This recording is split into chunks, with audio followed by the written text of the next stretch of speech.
নমস্কার, welcome to my channel. আজকে আমি আপনাদেরকে পুঁই শাকের একটা অসম্ভব লোভনীয় একটা রেসিপি করে দেখাচ্ছি। এটা আমি অন্য কোনো সবজি ব্যবহার করিনি, শুধুমাত্র পুঁই শাক দিয়ে আর কিছু মশলা দিয়ে এই রান্নাটা আমি করেছি। এটা গরম ভাতের সাথে দারুণ খেতে লাগে। আপনারা রেসিপিটা শেষ পর্যন্ত দেখুন আমি কী কী মশলা ব্যবহার করেছি। খুবই সামান্য কয়েকটা মশলা, বাড়িতে থাকা কয়েকটা উপকরণ দিয়ে আমি এটা রান্না করে ফেলেছি। গরম ভাতের সাথে এটা যে কী অসাধারণ লাগে, যেদিনকে এটা রান্না করবেন সেদিনকে আপনাদের আর অন্য কোনো সবজি খেতে ইচ্ছাই করবে না। এটা দিয়ে পুরো ভাত আপনারা খেয়ে ফেলতে পারবেন।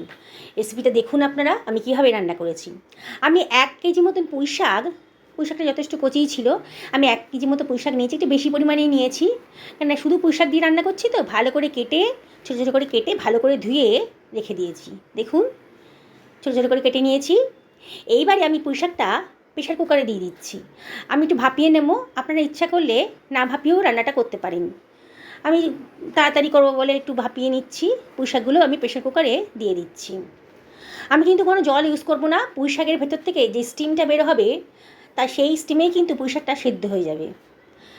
দেখুন আমি এবার গ্যাসে বসিয়ে দিচ্ছি প্রেশার কুকারটা, হাই ফ্লেমেই রেখেছি। একটা সিটি হওয়ার সঙ্গে সঙ্গে আমি সমস্ত ভেপারটাকে কিন্তু বার করে দিয়েছি। একটা সিটি দেওয়ার পরেই আমি ভেপারটা বার করে দিয়েছি, যাতে বেশি গলে গেলে কিন্তু ভালো লাগবে না। 10 মিনিট পরে প্রেশার কুকারটা যখন ঠান্ডা হয়ে গেছে, আমি এবার প্রেশার কুকারটা খুলছি। দেখুন বন্ধুরা, দেখেই মনে হচ্ছে আমার পুঁই শাকটা কিন্তু যথেষ্ট নরম হয়েছে আর অনেকটা কমেও গেছে। দেখুন যে পরিমাণ আমি নিয়েছিলাম সেদ্ধ হওয়ার পর কিন্তু অনেকটাই কমে গেছে। আমি একটা মিক্সার গ্রাইন্ডার নিয়ে নিয়েছি, নিয়ে 1 টেবিল চামচ মতো সাদা সর্ষে আর 1 টেবিল চামচ মতো কালো সর্ষে আগে থেকে ভিজিয়ে রেখেছিলাম, সেটা আমি দিয়ে দিলাম। এরপরে আমি দিয়ে দিচ্ছি একটুখানি আদা কুচি, একটা ছোটো টমেটো কুচি দিয়ে দিলাম 4টে কাঁচা লঙ্কা দিলে রান্নার টেস্টটা ভালো হয়। দিয়ে দিলাম সামান্য একটু নুন, দিয়ে এবার দিয়ে দিলাম 1 টেবিল চামচ মতো পোস্ত দানা। এইবারে আমি এর মধ্যে দিয়ে দিচ্ছি 1/2 টেবিল চামচ মতো হলুদের গুঁড়ো, 1/2 টেবিল চামচ মতো ধনের গুঁড়ো, 1/2 টেবিল চামচ মতো জিরের গুঁড়ো, আর 1/2 টেবিল চামচ মতো লঙ্কার গুঁড়ো। লঙ্কাটা আপনারা নিজেদের যেমন খান সেরকম করে দেবেন, কে কেমন ঝাল খান। এবারে আমি ব্লেন্ড করে নেব একবার, কোনো জল দিইনি এখন পর্যন্ত। দেখুন এবার ব্লেন্ড করে নিয়েছি, আমার কিন্তু স্মুথ পেস্ট তৈরি হয়নি। এইবারে আমি একটু জল দেবো, এবার খুব সামান্য 2 টেবিল চামচ মতো জল আমি এখানে দিলাম, দিয়ে আবারও আমি এটাকে ব্লেন্ড করে নেব। প্রথমেই জল দিয়ে দিলে পোস্ত সর্ষে এটা কিন্তু ভালো করে ব্লেন্ড হতে চায় না, সেই জন্যে আমি পরে একটু জল দিয়েছি। এবারে আমি আবারও ব্লেন্ড করে নিয়েছি। দেখুন এবার কি সুন্দর একটা স্মুথ পেস্ট তৈরি হয়েছে। দেখুন বন্ধুরা, ভালো করে একটা স্মুথ পেস্ট তৈরি হয়ে গেছে আমার।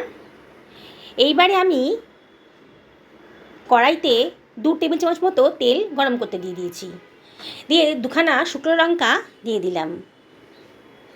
এই রান্নাটা খুব চটজলদি হয়ে যায়। এবার আমার বানানো পেস্টটা আমি এবার দিয়ে দিচ্ছি।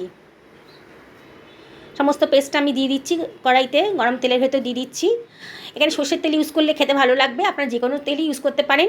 মিক্সার গ্রাইন্ডারটা ধুয়ে একটুখানি জলও এর ভেতর দিয়ে দিলাম, দিয়ে এবার ভালো করে আমি নেড়ে নিচ্ছি।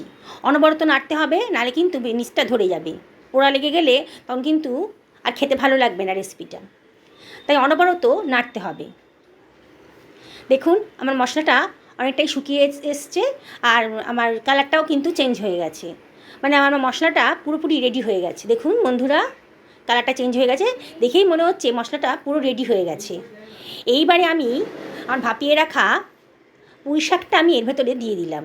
বন্ধুরা আগেই বলেছি আপনারা না ভাপিয়েও রান্নাটা করতে পারেন, আমি তাড়াতাড়ি করবো বলে প্রেসার করে একটু ভাপিয়ে নিয়েছি। এইবারে আমি সব কিছু একসাথে ভালো করে মিশিয়ে নিচ্ছি। গ্যাসের ফ্লেমটা হাইতেই রেখেছি। এই রান্নাটা একটু শুকনো শুকনো হবে, ঝোল ঝোল থাকলে খুব একটা ভালো লাগে না, সেই জন্য আমি এটাকে একেবারে শুকিয়ে নেবো, অনবরত নাড়তে থাকছি। দেখুন আমার কিন্তু রান্নাটা অনেকটাই শুকিয়ে এসছে।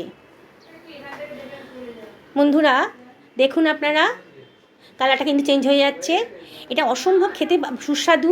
গরম ভাতের সাথে আপনারা একবার অন্তত ট্রাই করে দেখুন এই রান্নাটা, অন্য কোনো সবজি লাগবে না, শুধুমাত্র। এবার আমি একটুখানি চিনি দিয়ে দিলাম। চিনিটা অপশনাল, আপনাদের যদি পছন্দ না হয় তাহলে দেবেন না, কিন্তু চিনি দিলে রান্নার টেস্টটা একটু বেড়ে যায়।